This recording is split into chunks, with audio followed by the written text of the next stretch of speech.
वेंकटाद्रि समं स्थानं ब्रह्मांडे नास्ति किंचनात् वेंकटेश समो देवो न भूतो न भविष्यति। श्री वेंकटाचल क्षेत्रम वेंकटेश्वर स्वामी वारु श्री వైఖానస భగవచ్శాస్త్ర ప్రకారం పంచబేరాలుగా తిరువారాధన జరుగుతుంది. ధ్రువ కౌతుక ఉత్సవ స్నపన బలిబేరాలను విష్ణు పురుష సత్య అచ్యుత అనిరుద్ధ రూపాలుగా ఆరాధన జరుగుతుంది. వీరు కౌతుక బేరం భోగ శ్రీనివాసమూర్తి. ప్రతిరోజు ఉదయం తోమాల సేవలో పాలు కుంకుమ పువ్వు అభిషేకం జరుగుతుంది. వీరికి రాత్రి ఏకాంత సేవలో పవ్వళింపు సేవకు వేయించేస్తారు.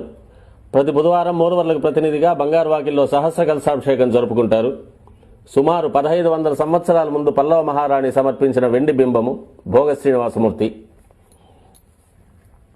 ధ్రువబేరం మూల విరాట్టు వక్షస్థలంలో మహాలక్ష్మి అమ్మవారు, పద్మావతి అమ్మవారు, శ్రీవత్సం, కౌస్తుభం, ముఖమండలంలో పచ్చకర్పూర నామం, కస్తూరి తిలకం, శ్రీపాదరేణు అనే మహాప్రసాదం, నవరత్న కిరీటం, రత్నాల సుదర్శన పాంచజన్యాలు, రత్నాల కర్ణపత్రాలు, భుజములందు నవరత్నాల నాగాభరణాలు,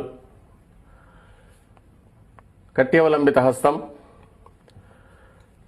రత్నాల వైకుంఠ హస్తం, స్వర్ణ యజ్ఞోపవీతం, దుస్స శిక్షణార్థం సూర్యకఠారి, మకరకంఠి, చతుర్భుజ లక్ష్మీహారం, తులసీపత్రహారం, 5 పేట్లుగా ఉన్న సహస్రనామహారాలు, ఇరువైపులా సాలిగ్రామ హారాలు. ఉగాది ఆస్థానానికి గాను స్వామివారు విశేషమైన తిరువాభరణం సమర్పణ చేసుకోనున్నారు.